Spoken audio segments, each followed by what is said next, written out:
Welcome back. Malik साहब, आप बल्दियाती election के हवाले से हमारी सियासी जमातें जो लिया के हमारे पार्लियामेंटेरियंस हैं और दीगर सियासी जमातें हैं उन पर गुफ्तगू कर रहे थे। तो एक जमात पाकिस्तान मुस्लिम लीग ने तो अपना डिस्ट्रिक्ट मेयर का उम्मीदवार दे दिया जी। दीगर को आप कैसे देख रहे हैं, दीगर जमातों को? देखिए, जिस तरह आप फरमा रहे थे कि भाई पार्लियामेंटेरियन की सीएम पंजाब और पीएम पाकिस्तान से मुलाकात भी हुई है, तो उन्होंने कहा है कि एक पेज पर आ जाएं आप सारे। ये तो क्या मुमकिन है? ये यकीनन हमें अच्छी तवक्को रखनी चाहिए और हमें सिर्फ हिज़्ब इक़्तिदार के अरकान असम्बली से सिर्फ यही तवक्को नहीं रखनी चाहिए कि वो डिस्ट्रिक्ट मेयर के इंतखाब के लिए वो एक पेज पे आएंगे। वो ज़िला लिया के जो बड़े इज्तिमाई मसाइल हैं उनके लिए भी एक पेज पे उन्हें आना चाहिए। जी, आना चाहिए। लिया रोड के लिए उन्हें आना चाहिए, लिया चौक आज़म रोड के लिए उन्हें आना चाहिए, MM रोड के लिए उन्हें इकट्ठे होना चाहिए।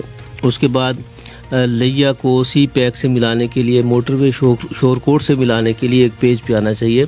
लिया डिस्ट्रिक्ट हेडक्वार्टर अस्पताल को अपग्रेड करने के लिए, उसको मेडिकल कॉलेज बनाने के लिए हमें हमारे नुमाइंदों के एक पेज पे आना चाहिए। एक बात तो आपने की नहीं है, जो हमारा तमाम लोगों का दरीना मुतालबा है कि लिया डिवीजनल हेडक्वार्टर बनाया जाए। उसमें मैं जिसमें आपने भी जद्दोजहद की हुई है, हमने भी डिस्ट्रिक्ट प्रेस क्लब के प्लेटफार्म से की हुई है। जी, उसमें मैं अर्ज कर रहा था कि लिया डिवीजन हेडक्वार्टर जो है ये ज़िला लिया के लोगों, अवाम, आम फर्द की ये मुत्तफिक का आवाज़ है। क्यों? उसे पेशी भुगतने के लिए डेरा गाजी खान जाना पड़ता है, उसे सफ़र करके डेरा गाजी खान बोर्ड में जाना पड़ता है। नहीं, क्या सिर्फ हम पेशियाँ भुगतनी है या मुख्तलिफ महकमों में जाना है? क्या हमारा बच्चों का तालीमी हक नहीं है मलिक साहब? क्या अगर डिवीजनल हेडक्वार्टर यहाँ बन जाएगा तो यूनिवर्सिटी फुल फ्लैज यूनिवर्सिटी भी बन जाएगी, जिसके हम रोज़ नारे सुनते हैं कि यूनिवर्सिटी ऑफ लिया जो है वो बन चुकी है, पता नहीं कहाँ बन गई है। जी, यकीनन आप सही। थाल यूनिवर्सिटी का नोटिफिकेशन हमारे हमसाया जिला में तो हो चुका है, हम मुबारकबाद उन्हें देते हैं। तो हमारे किधर है? उसमें मैं अर्ज करता हूँ कि हमारे नुमाइंदों को इत्तफाक कायम करना चाहिए। थल कैनाल की रिमॉडलिंग के लिए हमारे नुमाइंदों को इत्तफाक कायम करना चाहिए। ग्रेटर थल कैनाल को कंप्लीट करने के लिए हमारे नुमाइंदों को इत्तफाक करना चाहिए। ज़री इंजीनियरिंग वर्कशॉप की ओवरहालिंग के लिए हमारे MP MNAs को, हिज़्ब इक़्तिदार के नुमाइंदों को इत्तफाक कायम करना चाहिए। लिया में डिवीज़न हेडक्वार्टर के क़याम के लिए हमारे नुमाइंदों को इत्तफाक करके जद्दोजहद करनी चाहिए। चौक आज़म को तहसील बनाने के लिए ये हमारी ख्वाहिशात हैं, ये पब्लिक की उम्मीदें हैं, हिज़्ब इक़्तिदार से वाबस्ता है। ये कब हो गए? अब तो अब आखिरी साल शुरू हो चुके हैं। ये हमारी ख्वाहिश है, ख्वाहिशें तो जिंदा रहेंगी, उम्मीदें कायम रहेंगी।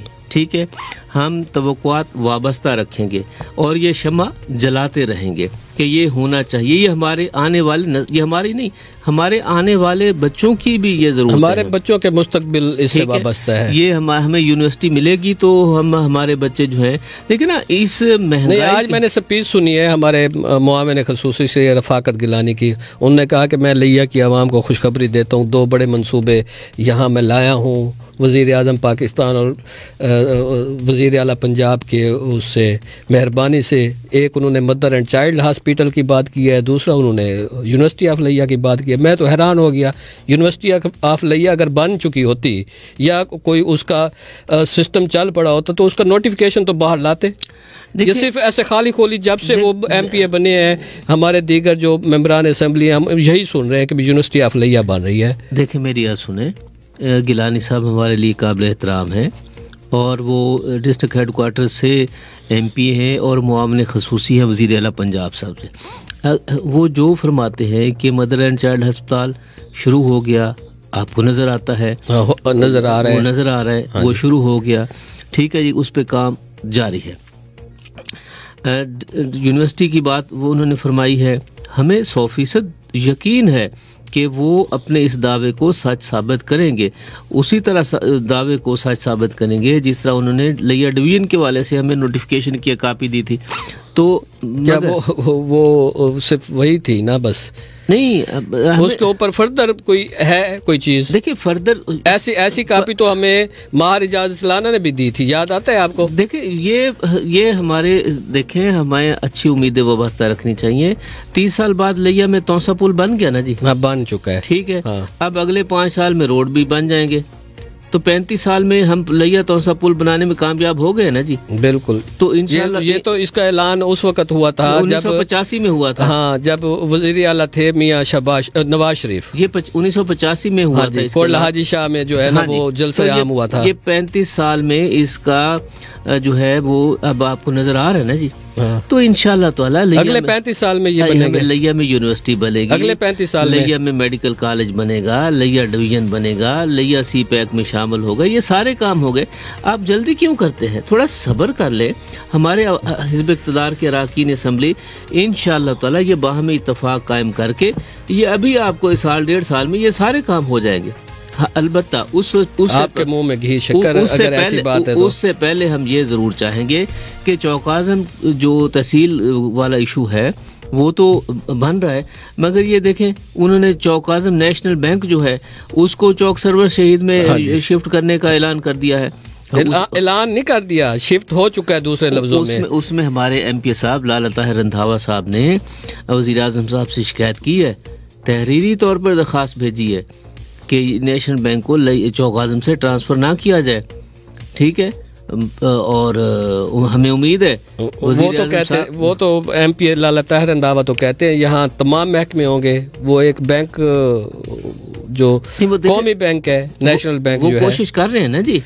कौमी बैंक जो है वो चौकाज़म से कोशिश उसी तरह है जिस तरह वो तहसील चौकाज़म बनाने की कोशिश है उनकी कोशिश तो पहले दिन से है ना जी। हाँ जी, इंशाल्लाह जहाज में जब सफर किया था उन्होंने। इंशाल्लाह ताला ये सूरत हाल बेहतर बन जाएगी।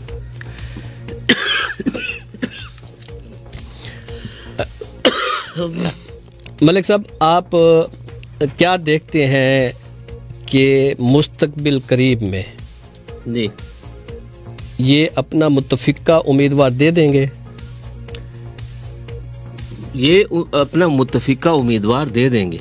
आपको याद नहीं है कि साबका दौर हुकूमत में जब मुस्लिम लीग के दौर में इलेक्शन हुए थे ज़िला कौंसिल के, साहबजादा फैज़ल हसन साहब भी इंटरेस्टेड थे अपने भतीजे महबूब हसन साहब के लिए, मार एजाज साहब इंटरेस्टेड दिलचस्पी रखते थे, मलिक अहमद अली औलख साहब भी दिलचस्पी रखते थे।